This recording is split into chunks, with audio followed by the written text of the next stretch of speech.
আমাদের এটি 9 একর জমি, মোটামুটি 8-10 বছর থেকে এই জমি ভোগ দখল করে খাচ্ছে।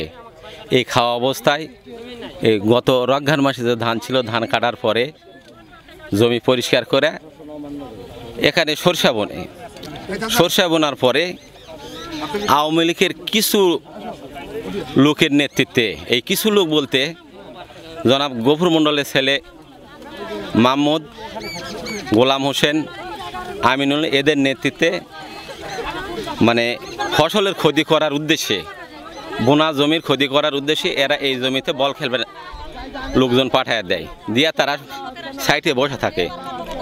এই বসে থাকার পরে আমরা তাদের আনুষ্ঠানিকভাবে নিষেধ দিই, তারা বলে যে বসে এটা সমস্যার সমাধান করা হবে, কিন্তু গোপনে তারা এমনভাবে কাজ চালায় যে এই জমি যাতে তাদের দখলে চলে যায় ভবিষ্যতে।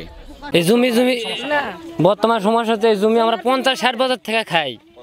1 একর 8 জমি আমরা খাচ্ছিলাম। 2017 সালে আমাকে সব জমি দখল করে না, মাত্র আমার জমিতে আমাকে 6 কাঠা মাত্র দিয়ে রাখছে। এখন সবাই জবরদখল রাখছে। আমার বাবা জমি করে মনে করেন যে আজকে না, আমার কাছে নাই। আমার পজিশন থাকাকালীন আমার জমি মানে জোর করে, আমার কেউ নাই, আমি একাই। এখন এখানে আমার মাত্র 6 কাঠা জমিতে রাখছে, আমার জমি নেই। আমার স্বামী মৃত, আমি বিধবে, আমি স্বামী হারা, সন্তান হারা, আমার কেউ নেই, আমি বিধবে। আমার বাবা নেই, মা নেই, স্বামী নেই, সন্তান নেই, কেউ নেই। আমি এই 15 কাঠা মাটি আমি খাই বাবা। সেই 15 কাঠা মাটির আল এই যে খিতিস, এই ছেলে তুলা ফেলাইছে, ফেলে এই মাটিটাতে আমি আর আবাদ করবো।